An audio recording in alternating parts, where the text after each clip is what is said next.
మంచు విష్ణు హీరోగా కన్నప్ప అనే భారీ బడ్జెట్ సినిమా రూపొందుతోంది. మహాభారతం అనే హిందీ సీరియల్ ను డైరెక్ట్ చేసిన ముఖేష్ కుమార్ సింగ్ కన్నప్ప చిత్రాన్ని డైరెక్ట్ చేస్తున్నారు. అవా ఎంటర్టైన్మెంట్స్ 24 ఫిల్మ్స్ ఫ్యాక్టరీ సంస్థలపై మంచు విష్ణు భారీ బడ్జెట్ తో ఈ చిత్రాన్ని నిర్మిస్తున్నారు. పరుచూరి గోపాలకృష్ణ, బుర్రా సాయి మాధవ్, తోట ప్రసాద్ వంటి స్టార్స్ కన్నప్ప స్క్రిప్ట్ డెవలప్ చేశారు. ఈ చిత్రం షూటింగ్ శరవేగంగా జరుగుతోంది. అక్షయ్ కుమార్, శివరాజ్ కుమార్, మోహన్ లాల్ తో పాటు పాన్ ఇండియా స్టార్ ప్రభాస్ కూడా కన్నప్పలో నటిస్తుండడం విశేషం. కేవలం హీరో డైరెక్టర్ను బట్టి అయితే ఏమాత్రం ఆసక్తి కలిగించని ప్రాజెక్ట్ ఇది. కానీ ఇందులో అక్షయ్ కుమార్, మోహన్ లాల్, శివరాజ్ కుమార్ వంటి స్టార్లు నటిస్తుండడం, అన్నింటికి మించి ప్రభాస్ ఈ చిత్రంలో నటిస్తుండడంతో అంచనాలు భారీగా పెరిగిపోయాయి.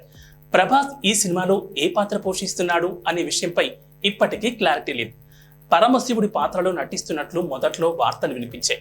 ఆ తర్వాత నందీశ్వరుడు పాత్రని ఇలా రకరకాలుగా ప్రచారం జరిగింది. అయితే ఈ రోజు అంటే జూన్ 14న కన్నప్ప టీజర్ రిలీజ్ కాబోతోంది. ఇందులో ఖచ్చితంగా ప్రభాస్ కనిపిస్తాడు అని అంతా అనుకున్నారు. కానీ అందుతున్న సమాచారం ప్రకారం ఈ టీజర్లో ప్రభాస్ కనిపించే అవకాశాలు లేవని తెలుస్తోంది.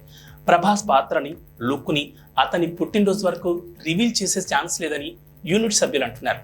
మరి ఇందులో ఎంతవరకు నిజముందో తెలియాల్సి ఉంది. శివయ్య